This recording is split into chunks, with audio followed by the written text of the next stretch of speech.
Hello, this is Will Faerber from Art to Ride, and today I'm going to take you through my lesson from this morning with Sandra and Carra. This is really a turning point with this horse, as all of a sudden we have a working walk. Now, today all we did to warm her up was just a little bit of work in hand, and she did a really good shoulder in the work in hand for the first time. So we just got on here, and how beautifully she is walking over her back now already. So notice that we're beginning to see how consistent the stride. As I always say, we call them working gaits because then we ought to call them really riding gaits, and think of it that way. Because until a horse has working gaits, there isn't really much point in riding them. Everything you're doing is trying to establish those working gaits so that you can ride the horse comfortably and safely for both you and the horse. Now watch here, she does this first leg yield. The horse continues to step really deeply, and watch as she gets closer here. She actually lifts up a little more through the top line, and look how much better the walk is after that. And she wants to lift up every now and then. You'll see her doing this. And once again, this horse is in a double bridle because she was so overreactive. This is the kind of horse that you did anything to her, any sound, whatever, and she just threw her head straight in the air so fast and reactively that we begin to, as I have done with many horses, use a double bridle so that we can communicate with them, because those kind of horses are so fast at getting away from you. They've learned how to escape the aids. So what we do with the double bridle is simply use it to be able to keep the horse's attention a little bit, but never to force the frame. That's the whole rule of it. They used to call it, now watch here how the horse is coming up through her back as she steps into the shoulder in. And it wasn't even, a few weeks ago, Sandra said something to me like, oh, do you think this horse will ever be able to do a shoulder in? So some of them are very different because they really can't do a shoulder in until they can lift the back. And once they can, then we begin to see we have a real working walk here. So once again, once we have these working gaits, or I would like to say riding gaits, now we're ready to begin to work with the horse under saddle.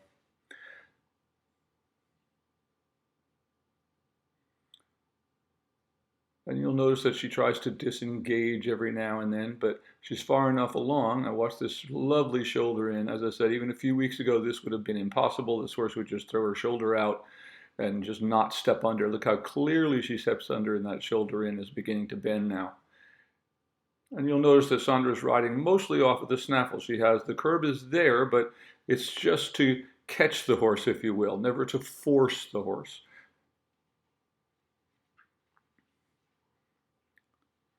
They used to call the double bridle the master's bridle, because a master who knew actually how to ride, could do a great deal to communicate with these very difficult horses. I said like this one, where she would just so tune out, throw her head straight in the air, there wasn't much you could do. But how nicely she's coming through here in that walk. She could be stretching a little deeper in this one, but she's still stepping through behind. And that's what you begin to see, that it doesn't matter whether the head is up or down. If the horse is still stepping through, that's what we want. Ultimately, we want to ride the horse with its head, up in a riding position, not stretched out. It's never our goal. We want to be able to stretch the horse, but once again, that's why until horses are in working gaits, we don't really ride them very much. Now look how beautifully she's coming through her top line there. That's really nice. Now notice as she got a little more flexion, the horse actually lifted a little bit and the hind leg continued to step through. Had the horse been not ready for that, what she would have done in the past was simply shorten her stride and stop stepping through.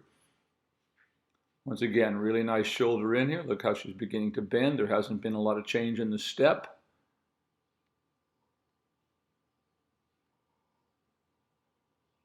And she gets softer and even rounder. Many people have heard this term round. They think it just means the neck. When we say round, we're looking at the entire top line, all the way from the ears all the way back to the tail. And how beautifully she goes down into that stretch after that. And notice there wasn't a great deal of difference in the step now. Because up until now, we're using the stretch every time the horse disengages, but once they begin to be able to hold working frame and hold you up, or meaning working frame, meaning keeping the back up, not just when they're up in a higher level position of the head and neck. Always being able to come back to that position. I always call it that hacking position, like how we'd like a horse to hack out in front of us and just stretch out. First thing my father taught me about riding out is that if horses aren't stretching out in front of you, they're not seeing what they're stepping into. A high-headed horse will step right into a well with you and disappear. One that's looking at the ground won't.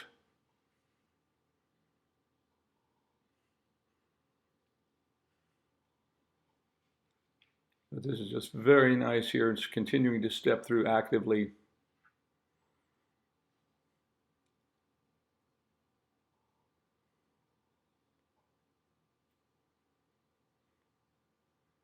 Now she begins to bring her back up. And when we get to the right place like this, when the horse is ready to do this, when she puts her leg on, the horse steps up and we see the top line engage.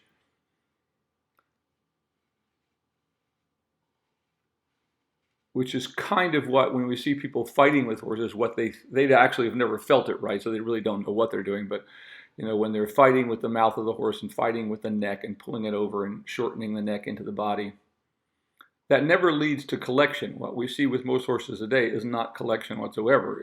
It's just elevation of the feet, just like a saddlebred or Tennessee walking horse. Not much difference any longer.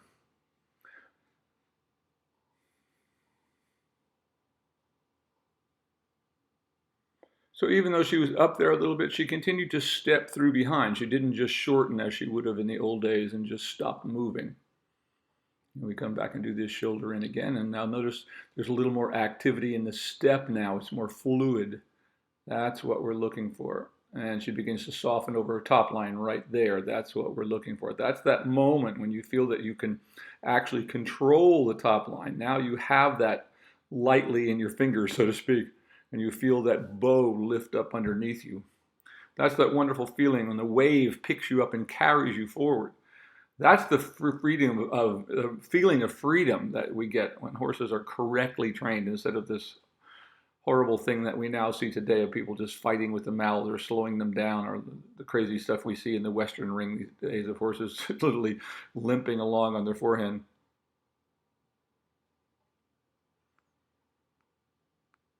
As the old cowboy said, you would have never made it across the prairie riding like that. Now nicely she comes back and engages here. Notice that the hind legs, as she's beginning to ask for the working walk again, she didn't just stop moving. She actually engaged a little more. So this tells us that everything we've done up to now has been correct. The horse is responding now because it can correctly to the aids. Biggest thing that people so often miss is they're asking for something the horse literally cannot do and then fighting with it about it. If a horse physically can't do something, there's nothing the rider can do. But once again, once you understand what it is you're really trying to get, instead of just shortened strides, you would never want to do that because you feel the movement disappear. A really nice shoulder in here, getting softer. And once again, how nicely she's stepping through behind.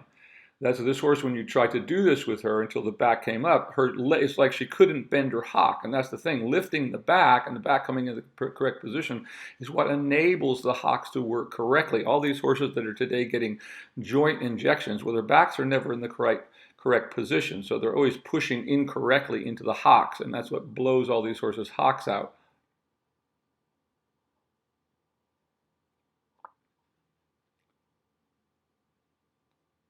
Really nice into that working walk there. Look how nice and consistent.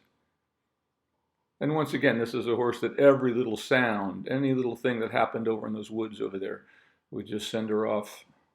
But look how beautifully she's listening right there. See her come together over her top line right there? She actually lifts it up a little bit. That's pretty perfect working walk for her today. And really the first day that we've seen this complete.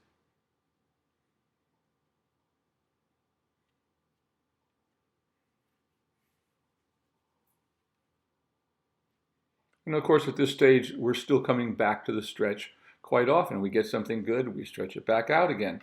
Now, of course, as the horse goes on, we spend less and less time in the stretch. But we will always stretch our horses, just like yourself. Now, notice how beautifully she came up into that working walk. A little stiff there. She begins to soften. And we see that whole connection across her top line. That's what it takes. Now, if a horse is too weak to lift you, there's no way that's going to happen. So that's why we always say we must see the gaits from the ground without the person on them before we can even think that we're going to get the same thing with us up there. So she starts off a little distracted here, but notice she still has a pretty nice big stepping stride. She's still flexing her hocks. She's not just going straight-legged.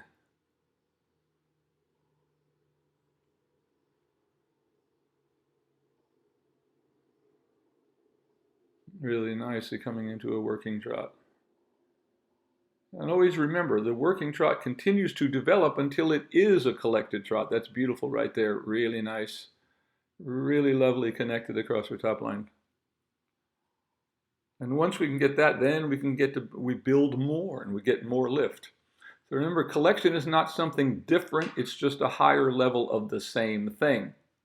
It is not shortening the horse's stride as so many would have you believe today. It's elevating the stride. So as the horse can push and become stronger, can lift itself off the ground, you achieve collection.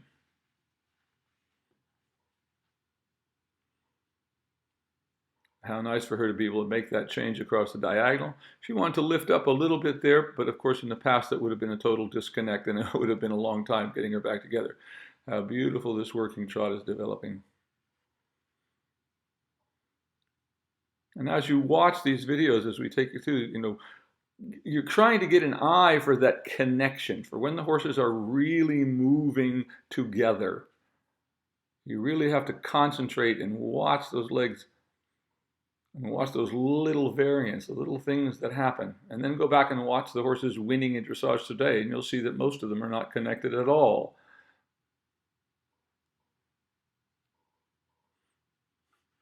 So also confusing for all the people who can't afford these, $1 million horses that have such incredible movement that it still looks like something. If you try to train with these people, of course they just tell you your horse is no good.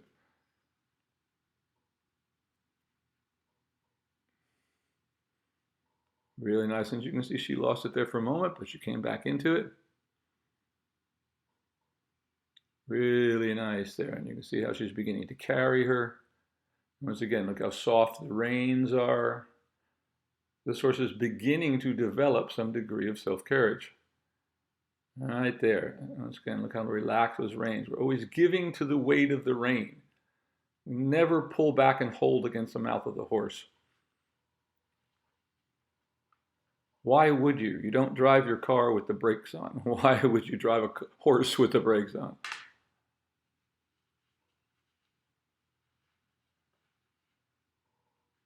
How beautiful and seamless this becomes.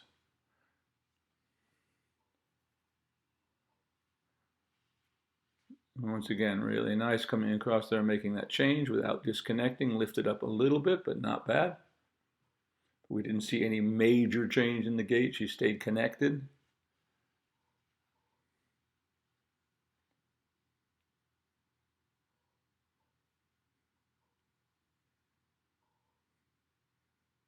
Beautiful working trot now. Right there. That's fantastic.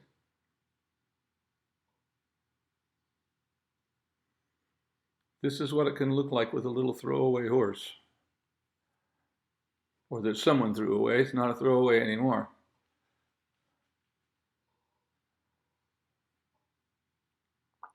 Beautiful right there. Okay, connect. This is what dressage is all about, folks. Getting to this point where the horse carries itself, it listens to you. Now you can develop finesse between the two of you. If you're pulling on the horse's mouth, how could that ever turn into anything? All the communication is blocked when you are, creating some kind of pain or discomfort or trying to hold the horse in a frame. How beautifully she went into that stretch now.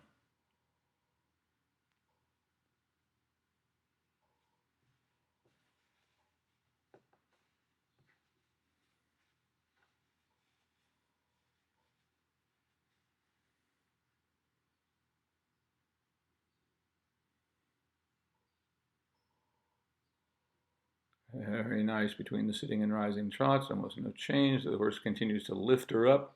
She stays on top of the wave. Look at this.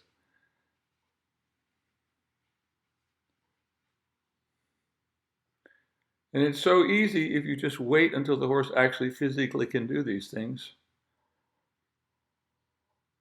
how it should be. They don't become sour.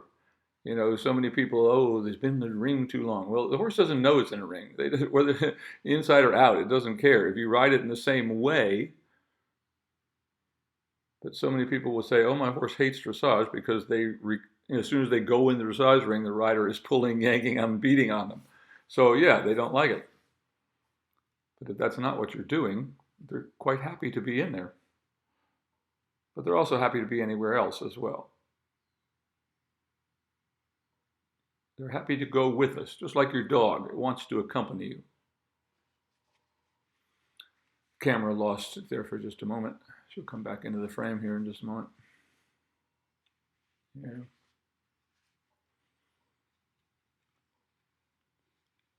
The science is not perfect yet with these cameras, but it is amazing what we're able to do. I'm just very excited these last couple of years of being able to bring these people to these levels and being able to see them every week, keep them on track. That's the hardest thing with learning this style of riding. Until you've done it, once you've done it with a few horses and you have the faith to do it, but as many of you have experienced, you start riding your horses in a stretch and everybody in your barn is telling you you're just running around in the forehand and you never develop. But I would say, when you think about, where this horse was a couple of years ago when she began this process, and you think about some of the other people's horses that like, where are they 2 years later? Whereas this one's coming into a beautiful frame. This horse will be a beautiful horse and just go on up in the levels, I'm sure, once she gets there, as they all will. Any sound horse with reasonable gaits, that is, horses that aren't too straight behind, those are the only horses that there's just not much point in starting with, other than if you just want a nice trail horse. But horses with straight hind legs are the horses that are the most difficult, in that it's almost physically impossible to them to do anything. But beautiful downwards transition right there and right back into a nice stretch. So, and to be able to work this long, up to now, we literally would get glimpses of the frame that you're seeing here that's so consistent. And once again, in the beginning, as soon as you get something better than you've ever done it before, you stop right there. As I always say, you'll never regret it. People always make the mistake of wanting to go on and do more. Let's do the next thing. Let's do it again. I watch, riding lessons people. I don't watch many of them anymore, but when I have in the past over the last 20 years, as the sport has degraded into what we see today, and just watching people get on a horse and just do the same exercise over and over and over again. And these horses that you see at the Olympic Games these days that have just been made into neurotic piaffe and passage machines, they can't halt, most of them, because they're just constantly piaffing. But if you look at the old days, those movements were never intended to be used for 5 minutes at a time. You used them to engage the horse for a few moments and then you moved on. You didn't keep them. And now we see people, the Grand Prix special now is just 8 minutes of endless piaffe and passage and just the hardest possible things, and that's how they practice. So that's why those horses are all gone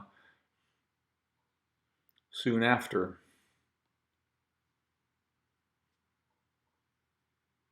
But isn't that supposed to be the point of all this, is to make a horse that's going to last you a long time? Because it does take a long time to train them, so we want to train them in a way that they're not physically destroyed by the time we finish that training. How nicely she came back up into that working walk again now. Good, really nice. Always that thing of being able, we want to get the flexion, but without shortening the neck of the horse. Do a couple of steps of rein back. Now notice she separated her diagonal pairs there. That's what I'm looking for. She stepped the diagonal pairs back. So at first she was, there you go, like that. At first she kind of broke the diagonal pairs. In other words, the rein back is not like a walk. It's not a 4-beat gait. It's a 2-beat gait, like the trot, if it is done correctly.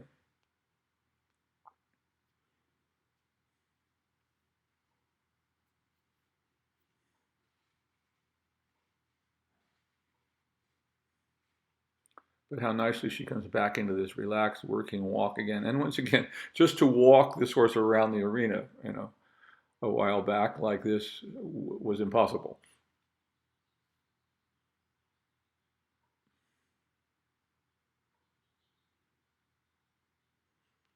And see, she got a little bit up there, but she didn't disengage behind it. It's not a very tactfully is getting the flexion back, but letting the neck out. Notice that she got to a point, but she immediately let go again. So once she started to get to the point where it was getting too short, she let go. And that's the thing, we're always going to sort of ride the edge of these things sometimes as the horse overbending, whatever, and we have to be aware of it. As soon as they do, they're probably going to in the course, but you have to be aware of it. And as soon as they do, you let them back out again. If this neck starts to shorten too much, it may happen in the course of training. And the horse didn't understand what she wanted. Beautiful walk now. That's the kind of free walk on a long rein you like to see.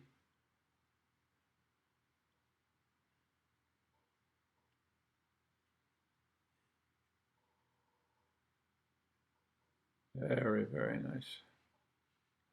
And you can see that this horse now has learned, she's gone from thinking her safe place with her head straight in the air and going crazy to now when she gets a little tense or whatever, now she wants to go back down into the stretch. And that's the whole point of this style of training. It's again, we're developing the body so it's comfortable, just like training an athlete, And unfortunately, many humans did the same thing to themselves. I think the 80s and 90s were periods of time when people, exaggerated workouts. Many people destroyed the joints in their body over, lifting too much weight, doing too much aerobic dancing, all the things that they do. Exercise is like it should be for the horse. It's to maintain health. Every time you do something extreme, it takes it takes away a lot. Even just going to a horse show with a horse. We always come back and rest them for a few days afterwards, and then start doing nothing but long and low for a few days until we feel like the horse is completely back again, and only then. Well, a human should do the same thing as well. If you do extreme things every day, you'll soon be a cripple. And many people, unfortunately, learned that lesson too late. And how many people I know at my age are having hips replaced and knees replaced and shoulders replaced?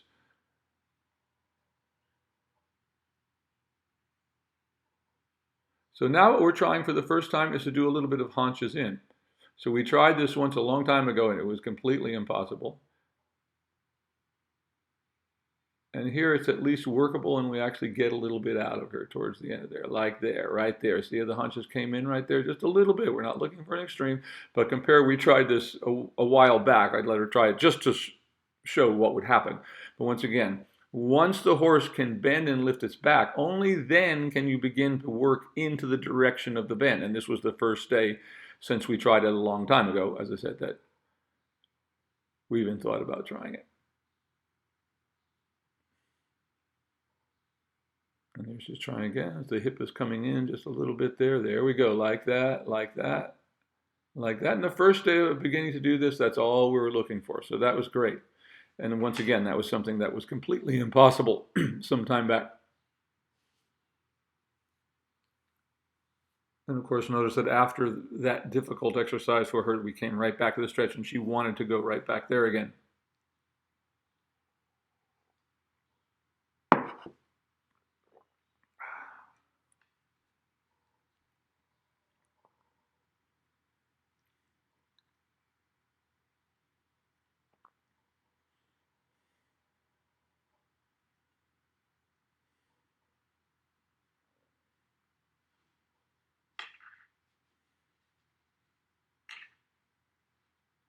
Nicely, she's softening there.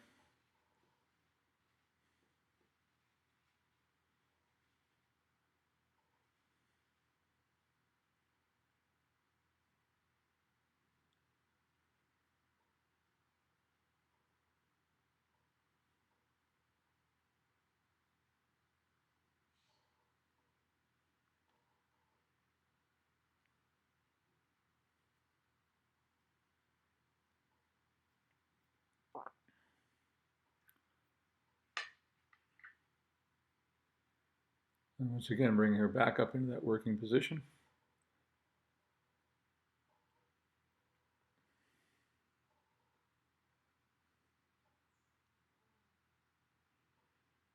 So again, notice how soft she is in the bridle there.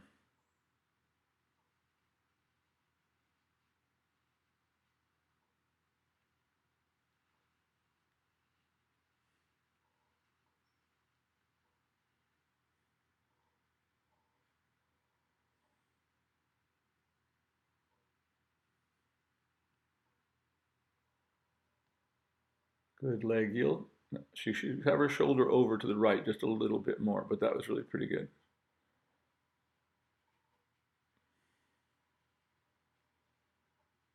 But once again, coming back, you can just almost see her closing across her top line. That is in lifting a little bit now. So after that, we're going to try a little bit of canter here with her, which we've only done a few times. So again, this was a horse that just had no canter. So for a long time, you just could not canter her because it just wasn't even worth trying, because when you tried, it would just turn into a mess.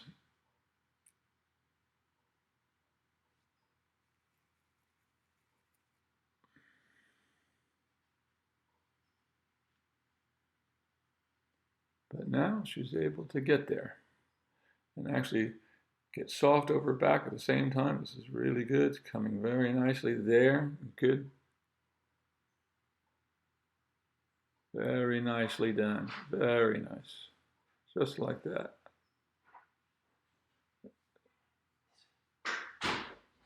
So by far the best canter that we've seen.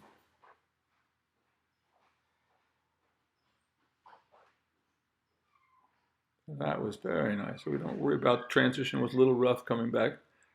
We don't worry about that at this point. In fact, we never worry about that because the transitions fix themselves, so to speak, once they get going. How beautifully she came back to this stretch into that trot. So could not be happier with that. So we're also doing here today far more than we've ever done with this horse at one time. But we see how now, as I said, all she had to do today was a little bit of work in hands. All she did, I'm sure she could have just gotten right on. And away we went.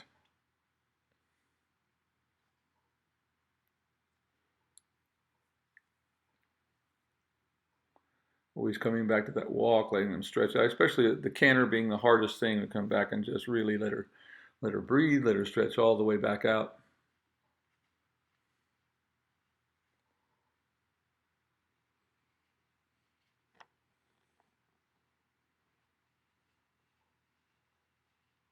I don't know if any of you can remember our early sessions with this horse, but every little sound from over in those woods, there's horses over there, some movement that they would make, and she would just lose her mind. But Sandra has done such a great job of having the patience to wait for this horse to come around. So I always say, you can never let a nervous horse leave the ring. If you do, they'll come back nervous. So she's had to spend some good amounts of time with this one. That doesn't mean you work them to death. I don't mean that. I mean that you stay in the ring with them until, if you have to just walk them. I've had horses that I've literally walked for hours to get them to just calm down in a ring. Because if you take them out and they're still reacting, they're going to come back the same way. But once again, you can get that done in the walk. It doesn't mean you have to now canter them for 2 hours at the end of a lunge line.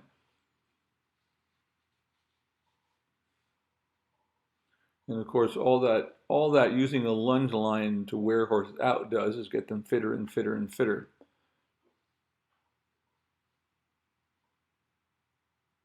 And ultimately will wear out their legs, too much of it.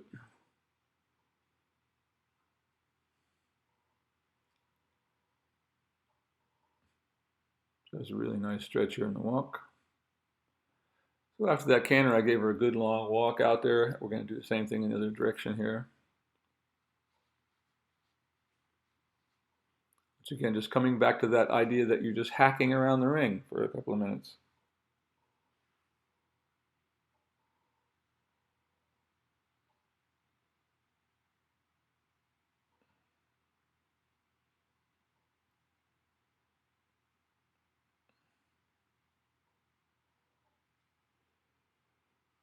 What a nice feeling that is. I mean, I grew up riding thoroughbreds and very hot horses, so being able to get them to that place where they'll just stretch out underneath you and walk. Unfortunately, so many people today have grown up with warm bloods and the kind, many often the kind that are just so dull that, of course, that's also an issue of training, but the kind that they can get away with beating on them, they can get away with pulling on their mouths, or thoroughbreds horses just simply would never tolerate that, nor would this horse or any kind of horse that's of the blood, so they say.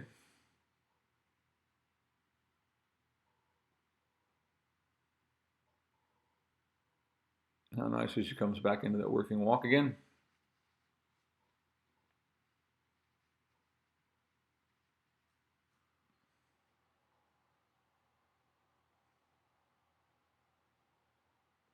And nicely, obviously not perfectly into that transition, but nothing terrible, just a few strides and she got over her back very nicely.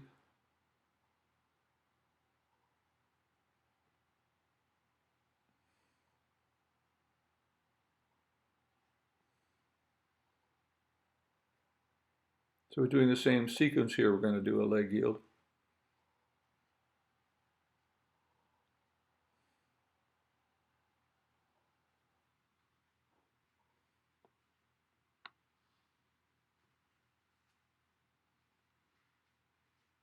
That one could have been through a little more.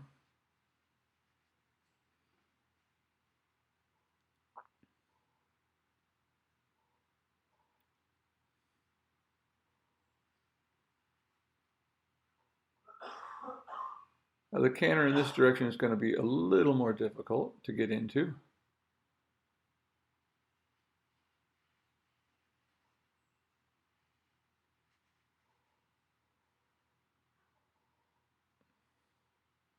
How nicely she's staying connected there. Even though you watch her head go up and down, but watch that the stride is not changing.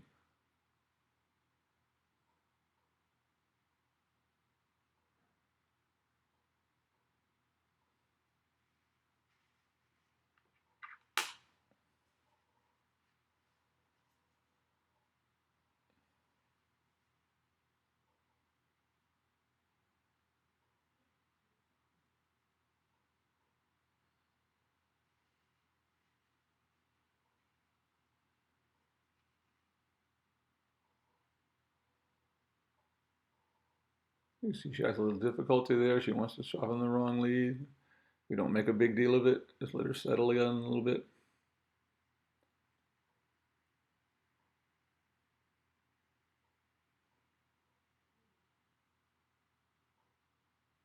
And then she gets it. And once again, it's a little more difficult in the other direction, but still, for her, this is quite good. It's beginning to be a canter. And she's beginning to be able to shape it over the top line. Like that. Very nicely done. So it won't be long before that will turn into a very nice canter.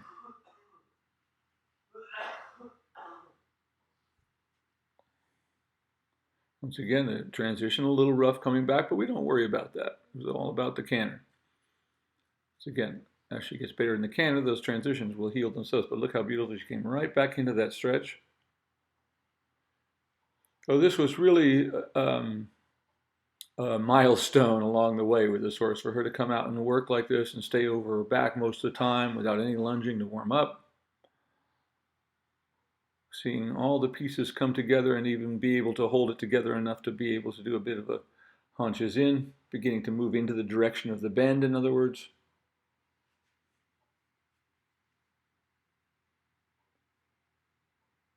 Really nice.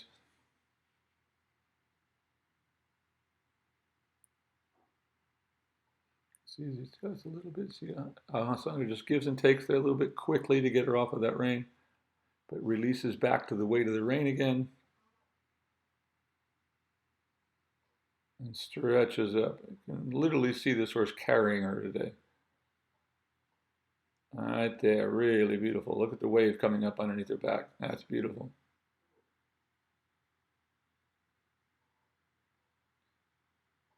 And you can see how the wave started to break, but she was able to put her leg on, and the wave came back up underneath her and kept moving forward.